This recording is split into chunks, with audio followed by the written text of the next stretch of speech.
What could make a grown woman clutch a sealed letter all day instead of opening it? And why would one quiet rancher answer her deepest confession with a promise instead of a question? The Bible slips in her trembling hands. A spoon clinks against a coffee cup. Snow hisses beneath the church door as every eye settles on her. She stares at the page without speaking, then hears slow, steady bootsteps crossing the wooden floor behind her. What happens next will begin with one sentence. Stay with us, and tell us where you're watching from. Cold rain drummed against the kitchen window, while a sealed envelope rested beneath Ada Boone's folded apron, as if it carried more weight than a sack of winter flour. She had carried that letter since morning. It traveled with her while she scattered feed for the chickens behind the smokehouse. It stayed tucked beneath her arm while she kneaded biscuit dough on the scarred oak table. She carried it into the orchard while gathering the last apples before frost, then into the barn where Amos Pike accepted a steaming tin cup of coffee with a grateful nod. Every time Gideon Marsh stepped into view, her hand drifted toward the envelope without thinking, hiding it beneath the fabric of her apron. She had become skilled at hiding things long before she came west. Marsh Ranch sat several miles outside Cedar Falls, where the prairie stretched farther than Ada had ever imagined back in Missouri. Wind moved through dry grass with a whisper that never quite stopped. The ranch house stood solid against it all, built from weathered timber, with smoke rising steadily from its stone chimney. She had lived there only a few weeks, long enough to know where Gideon kept the lantern oil, long enough to memorize which floorboard creaked near the pantry, long enough to learn the sound of his boots returning from the barn before sunset. Not long enough to stop calling him Mr. Marsh. Their marriage existed on paper and beneath God's blessing, yet they lived with careful distance. Gideon slept in the narrow room beside the rear door, close enough to hear trouble in the barn if a cow calved during the night. Ada occupied the larger bedroom because he insisted the room faced the morning sun. Neither questioned the arrangement.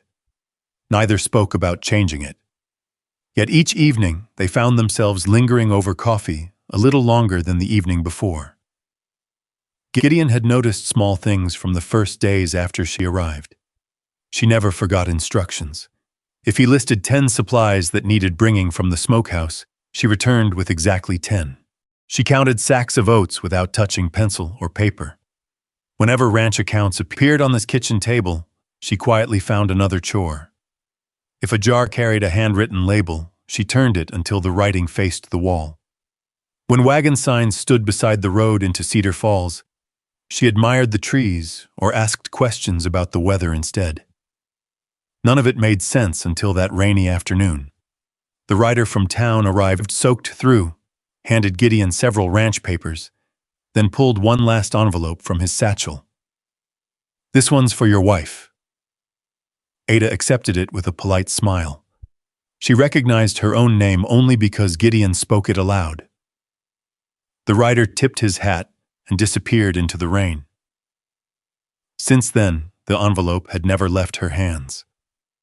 By supper, the stew simmered gently while rain tapped against the roof. Gideon removed his gloves and washed at the basin without speaking. Ada poured coffee into 2 thick ceramic mugs. The envelope still rested beneath her apron. He noticed. Not because she looked at it, because she refused to. He lifted his mug. "Bad news from Missouri?" Ada answered too quickly. "I haven't had time to read it yet." Silence settled between them. Not an accusing silence, only the kind that waited. Gideon reached across the table and slid the old brass oil lamp a little closer to her side. Its warm light spread across the envelope. Ada stared at it until her eyes blurred. She had hidden this truth through childhood, through her first marriage, through Samuel Boone's illness, through widowhood, all the way to Nebraska. She could not carry it another mile. Her fingers tightened around the letter. "I need to tell you something before somebody else does." Gideon waited. She lowered her eyes. "I never learned to read."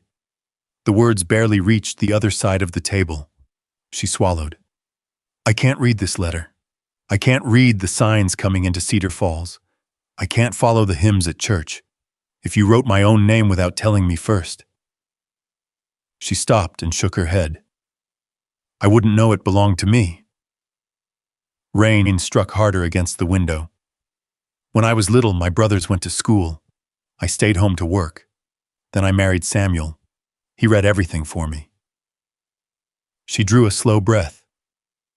Folks always find out eventually. She finally looked at him. You've got a good name here, Mr. Marsh. A respectable ranch. People trust you. Her voice trembled.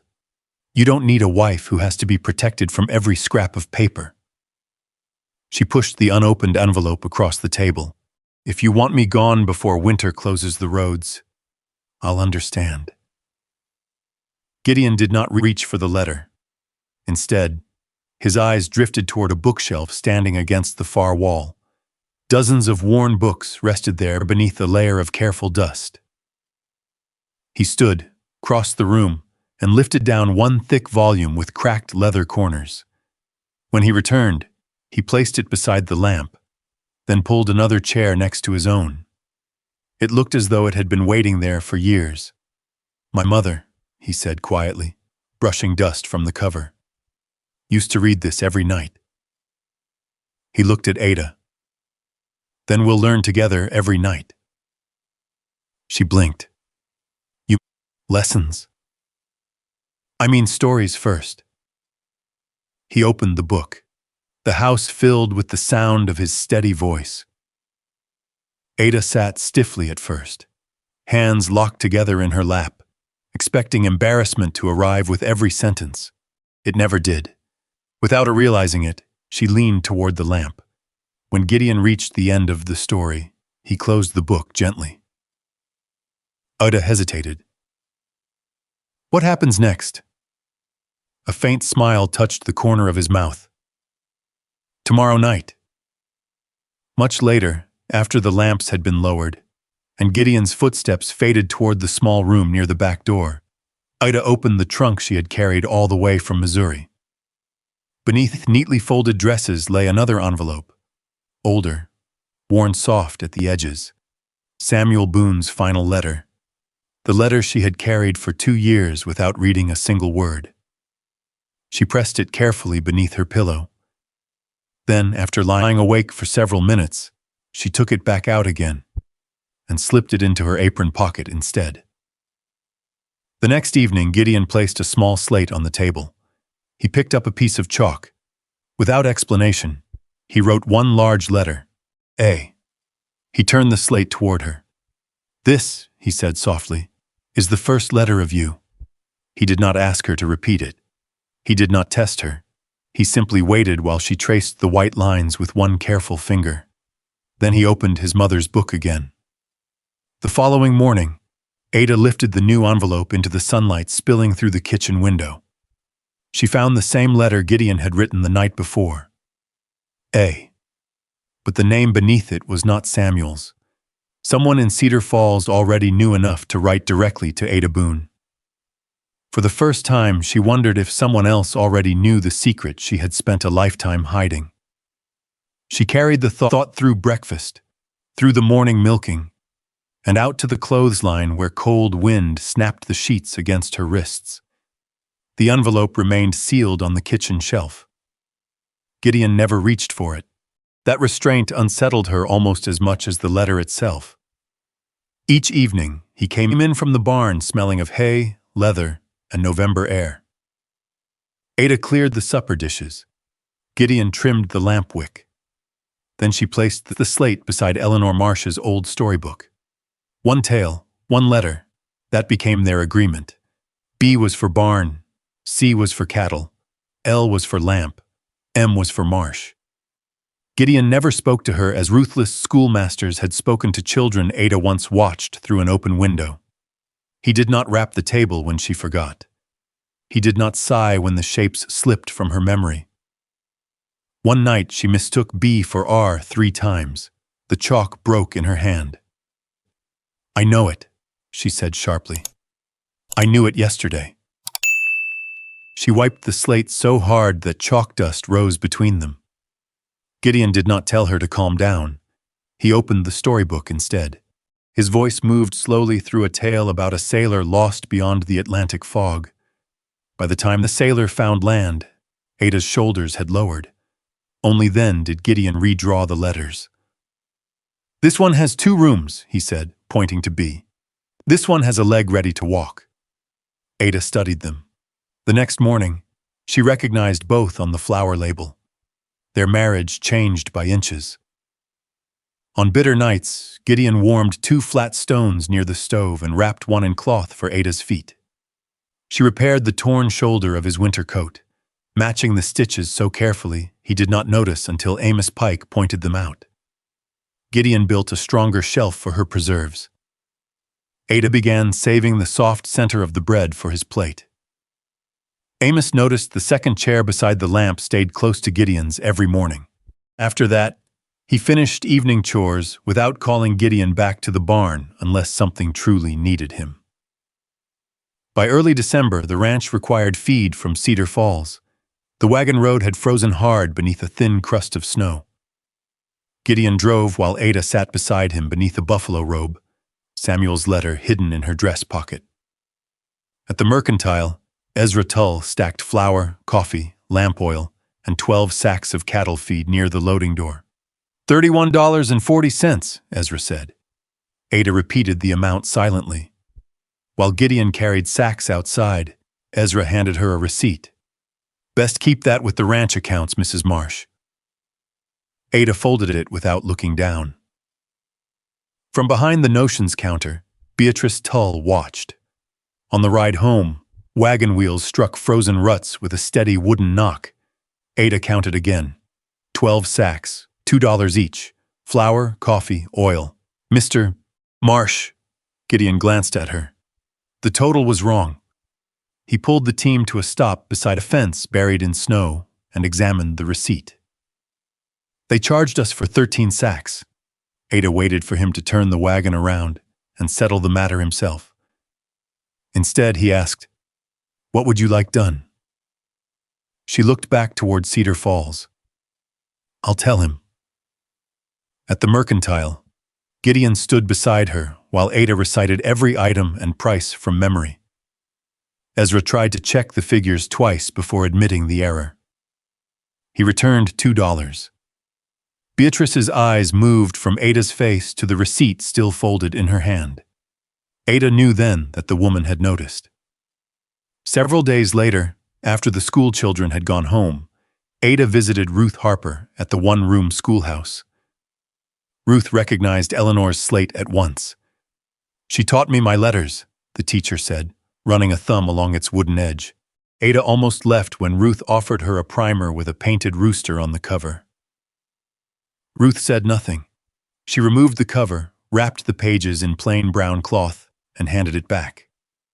Outside, Beatrice Tull stood across the road beneath the mercantile awning. She watched Ada tuck the book under her coat. That night, Gideon told Ada why Eleanor's stories mattered. After his mother died, he had tried reading alone. The words sounded wrong in the empty kitchen. So he closed the books and left them untouched for years. Ada looked at the lamp between them. For the first time, she understood that Gideon had not pulled the second chair close only for her. She took the chalk and slowly wrote, "Ada Boone." Her hand stopped. Then, beneath it, she formed another name, Ada Marsh. Gideon placed his hand on the table, close enough that she could see the white scar across his knuckles. He did not reach farther. Ada turned her palm upward. His fingers settled over hers beside the chalk dust. The following Sunday, Reverend Samuel Cole announced a winter church social. Each woman would read a Bible verse, poem, or short passage before supper. Beatrice volunteered to arrange the order. "We are especially eager to hear what Mrs. Marsh chooses," she said. Ada smiled without answering. That evening, she asked Gideon to teach her an entire verse. He studied her face but did not question her. Night after night, She worked until the letters swam in the lamplight. Then, while winter wind shook the shutters, Ada opened Samuel Boone's old letter. Among the dark marks, 3 words rose clear enough for her to recognize. Ada, forgive, teach.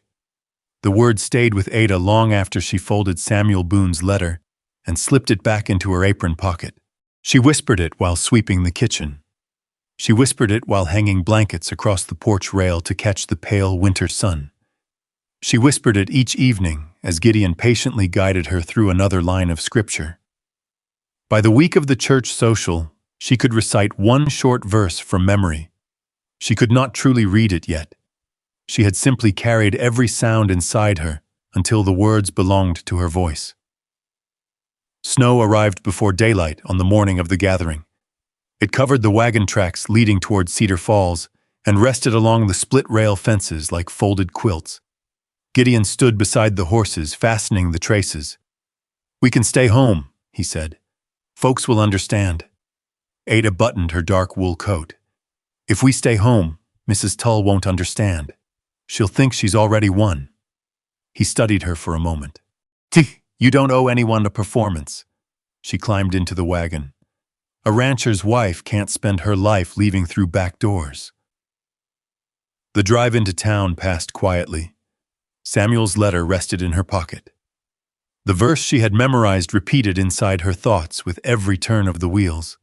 Inside the planked church, heat from the cast-iron stove carried the smell of damp coats, coffee, and fresh pine brought in for Christmas decoration.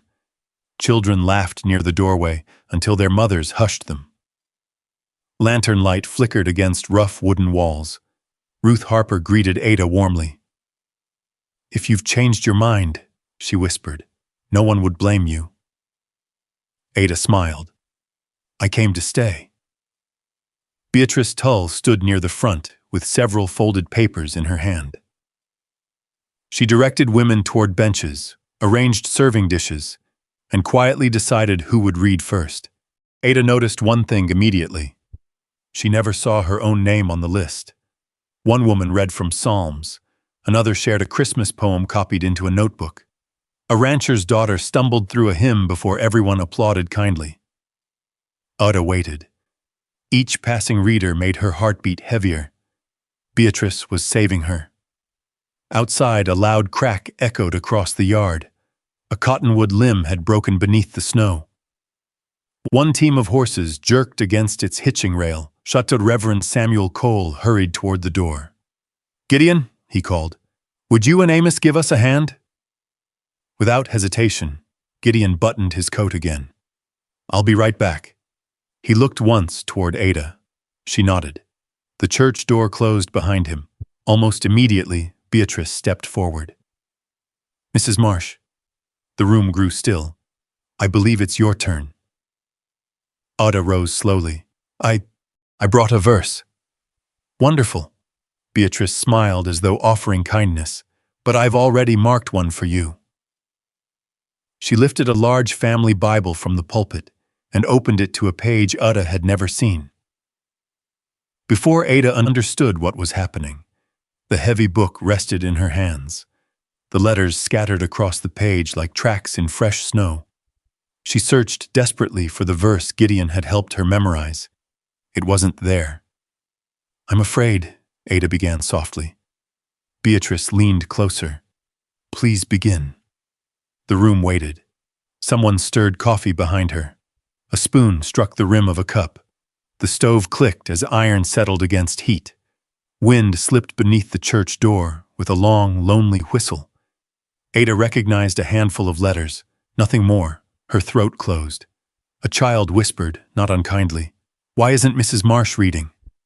Beatrice answered before Ada could breathe, "Perhaps Mrs. Marsh cannot." The words settled over the room harder than the falling snow outside. At that instant, the church door opened. Cold air swept through the hall. Gideon stepped inside with snow across his shoulders and gloves still in one hand.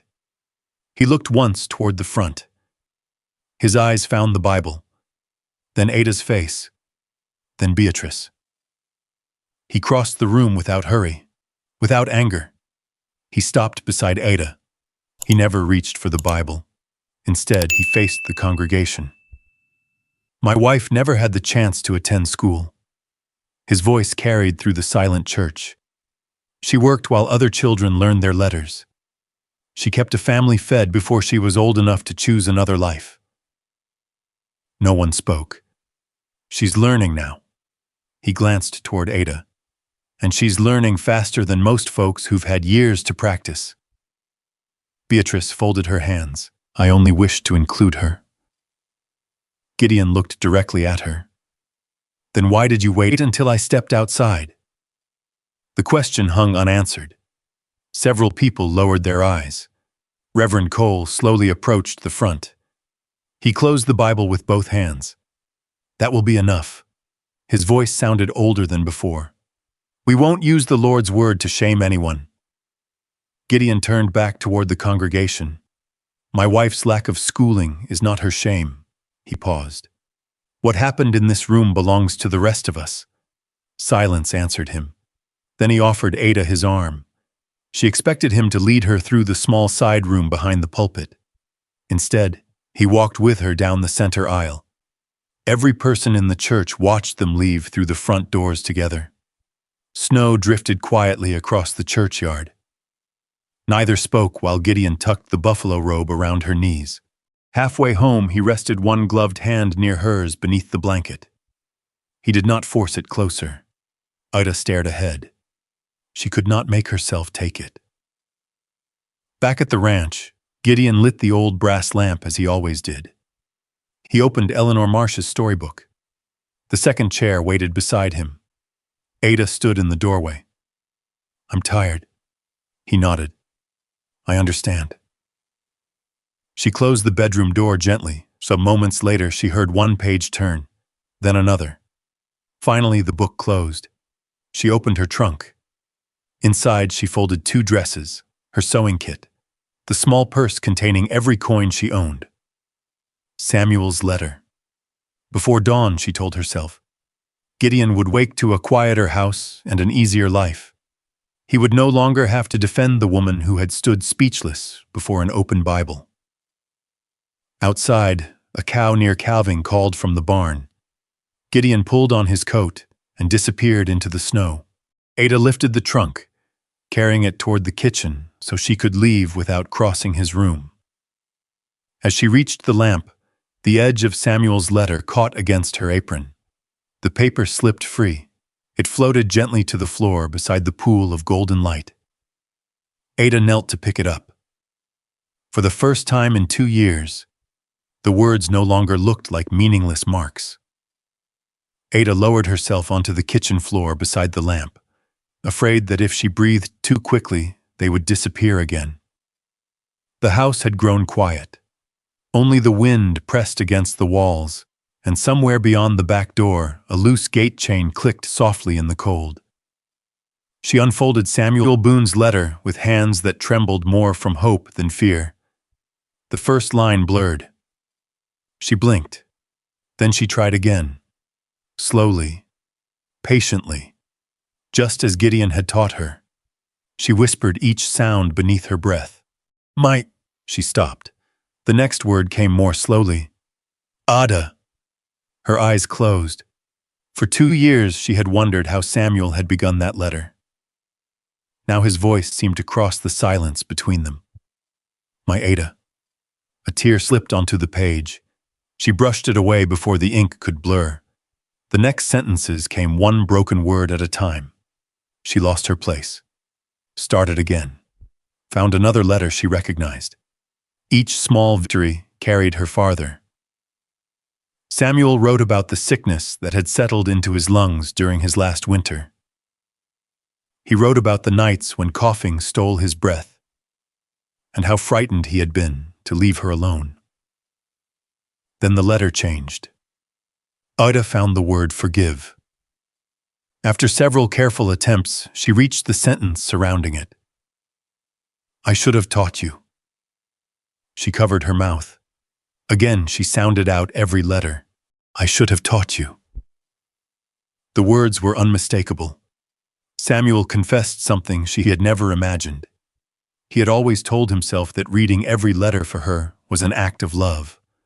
Only when death came close did he understand the truth. He had liked being needed. He had held the written world in his own hands because it made him feel useful. Too late, he realized usefulness and love were not the same thing. His apology stretched across several lines that Ada could only partly read. Still, its meaning reached her. "Forgive me for keeping the letters to myself." Samuel wrote that her mind had always been quicker than his own. He begged her never to believe that a closed door meant she did not belong on the other side. Ada pressed the letter against her heart. For the first time since Samuel's funeral, she felt grief loosen instead of tighten. The back door opened quietly. Cold air entered with Gideon. He stopped. The trunk stood open beside the kitchen table. Clothes were folded neatly inside. His eyes rested there before finding Ada on the floor. For one painful moment, she saw disappointment pass across his face. Not anger, only hurt. He removed his gloves and laid them on the table. Then he crossed the room and sat on the floor several feet away. He did not touch the trunk. He did not block the door. He simply waited. Ada looked down at the letter. "I was leaving before daylight." Gideon nodded once. "I thought so. I didn't want the town remembering you as the rancher whose wife couldn't read." He remained silent. "I thought," she struggled to continue, "I thought every room you walked into would remember tonight." Gideon looked toward the empty chair beside the lamp. "When my mother died," he said quietly, "I couldn't stand to hear this house." Ada listened. It was too still. He smiled sadly toward Eleanor Marsh's bookshelf. "Every evening she'd sit right there and read until I nearly fell asleep." His voice softened. "After she was gone, I tried opening those books." He shook his head. "The stories sounded empty. I closed every one of them. For years." The lamp crackled softly. "Then you came." Ada looked up. "The first night you leaned toward that story." Gideon said, "This house sounded alive again." She stared at him. "You think I light that lamp because you need me?" His weathered hands rested loosely against his knees. "I light it because I need that hour too." Ada lowered her eyes. "I'm still taking more than I give. A marriage isn't a debt ledger." The sentence settled gently between them. He glanced toward Samuel's letter. "I don't blame him." Ada frowned. He saw his mistake before he died. Gideon spoke without bitterness. "He wanted to protect you. He simply forgot that love should leave a person freer than it found them." Ada slowly unfolded the letter again. "He wanted me to learn." "He did." Gideon looked directly at her. "And I want you to read every letter anyone ever hands you.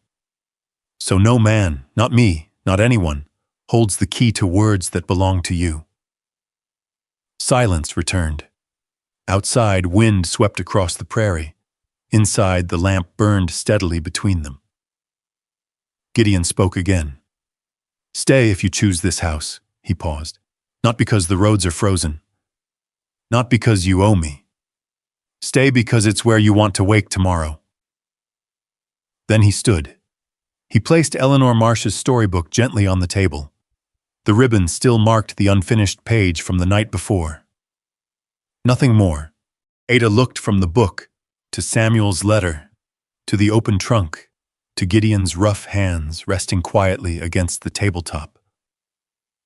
She rose slowly. One dress came out of the trunk, then another. Her sewing kit returned to the drawer. The purse of coins went back onto the shelf. Finally, she carried the empty trunk into the bedroom. When she returned, Gideon had reopened the book but had not begun reading.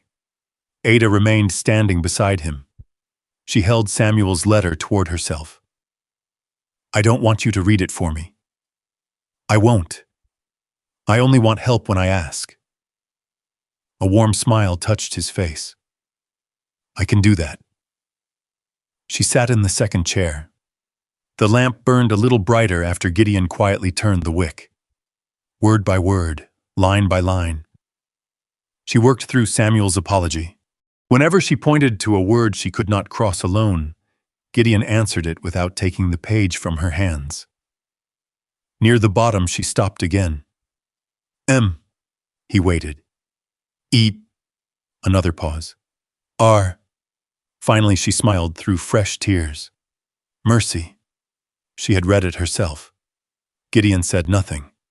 He simply reached forward and turned the lamp wick a little higher so there would be more light for the next line. Before dawn, as Ada carefully folded Samuel's letter, something thin slipped from behind the final page, a second sheet, older, covered with careful handwriting. Across the top, she recognized only one word, Missouri. Ada traced the word with the tip of one finger before folding the second sheet open beneath the lamp. The handwriting matched Samuel Boone's careful script. This page was different from the first. It carried names, figures, and a legal description she could only partly understand. Gideon sat beside her without reaching for the paper. Would you like help? She nodded. Only with the words I don't know. Together they worked through the page. Samuel had written about a small house lot outside the Missouri town where they had once lived. He listed money he had saved from railroad work before illness forced him home. He explained that his brother Calvin Boone had agreed to hold everything until Ada could settle Samuel's affairs. Near the bottom, Samuel added a final warning. If Calvin ever asked Ada to sign anything she did not understand, she was to wait. Ada's face slowly lost its color. I did sign something. She looked toward the window where dawn had begun turning the snow pale blue. After the funeral, her voice sounded distant. Calvin said it was only permission to pay the burial expenses. She closed her eyes. I made my mark. Neither spoke for several moments. Finally, Gideon asked quietly, Would you like to ride into Cedar Falls today? She looked at him. I don't want you speaking for me. I wasn't planning to. The wagon rolled into town beneath a gray winter sky. Snow had hardened along the edges of Main Street, where horses stood tied outside the mercantile and the blacksmith shop rang with steady hammer blows. They stopped outside the small office belonging to Nathan Cole. The lawyer's brass sign had faded from years of prairie weather. Inside, shelves sagged beneath deed books and leather-bound ledgers. Nathan Cole adjusted his spectacles as Gideon introduced Ada. He invited them to sit. Before Gideon could explain, Ada leaned forward. I'd like to tell it myself. Nathan simply nodded. She described Samuel's illness, the funeral, Calvin Boone placing papers before her, the room where she stood, the witness beside the stove, the exact words Calvin had spoken. She remembered the pattern of the wallpaper, the smell of lamp oil, the worn corner of the table where she pressed her hand to make her mark. Nathan wrote steadily. When she finished, he folded Samuel's letter with unusual care. If what you've told me can be supported, he said, fraud matters more than whether you could read. I'll write to Missouri. You may have been deceived. The answer was not a promise. It was enough. Winter settled deeply across the prairie while letters traveled east. Every evening the lamp burned. Ada no longer stopped after single letters. She read labels on coffee tins, receipts from the mercantile, short notices in the Cedar Falls newspaper, Bible verses, then pages from Eleanor Marsh's favorite stories. Sometimes Gideon forgot himself and supplied a word too quickly. Ada smiled. I wasn't asking yet. He laughed softly. You're right. He learned patience all over again. Spring finally loosened winter's grip. Snow disappeared from the fence lines. Calves wandered uncertainly through the lower pasture. Cottonwood buds brightened along the creek. One evening, Ada reached across the table before Gideon opened the book. May I? He handed it to her. She read slowly. Every sentence required effort. Several times she stopped. She refused help. At last she reached the bottom of the page. When she looked up, Gideon blinked away tears. "My mother," he whispered, "would have pulled her chair closer." Late in May, another letter arrived from Missouri. This one Ada opened herself. She read enough before asking Gideon for only 2 difficult words. Nathan Cole confirmed the rest. A neighbor had remembered Calvin Boone misleading Ada after Samuel's funeral. The property itself had already been sold. The savings were mostly gone. But enough records remained for Ada to recover a modest portion of what Samuel had intended for her. It was not riches. It was justice. With part of the money she purchased primers for beginners, several clean slates, fresh chalk, and a sturdy double-wick lamp to replace Eleanor's aging one. Nathan placed one final document before her. Ada read every line, slowly, carefully. Then she signed her own name, Ada Boone Marsh. No one guided her hand. Summer brought another church gathering. Reverend Samuel Cole greeted Ada near the front. "If you'd like to read today," he said, "the choice is entirely yours." It is. She carried Eleanor's storybook instead of a Bible. Standing where fear had once stolen her voice, she opened to the first story Gideon had ever read aloud. Her reading was steady, not perfect, real. The room remained silent until she finished. This silence felt different. When she closed the book herself, no one hurried to rescue her. Gideon watched from the back of the church, hands folded, proud enough to remain still. Afterward, Beatrice Tull approached. She seemed ready to explain herself. Ada spared them both. "A book ought to open a door, Mrs. Tull." She held the storybook against her heart.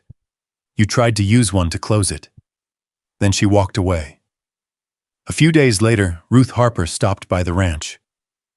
"Would you teach 2 women who never had schooling?" Ada looked toward the lamp. "I will," she smiled. "But everyone begins with their own name." The Marsh kitchen slowly filled. Amos Pike claimed he only wanted better figures for cattle accounts.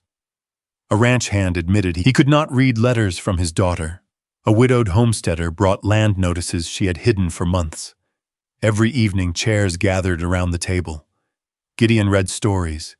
Ada guided letters. Years passed quietly across the prairie. Children's laughter replaced the lonely silence that once filled the house. Samuel's letter rested safely inside the back cover of Eleanor's storybook, no longer hidden in shame but preserved as a reminder. One summer evening, long after sunset painted the western sky gold, Gideon closed one eye and rubbed the other. "My eyes are tired tonight." He slid the book toward Ada.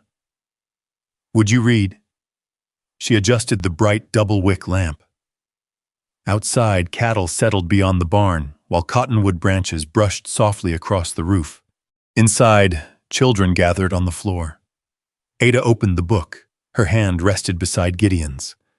For a moment, she remembered standing in this same kitchen holding an unread letter, certain she would soon be alone again. Gideon smiled. "Keep going." Ada turned the page, and this time, she already knew every word. Maybe that's why this story lingers long after the last page is turned.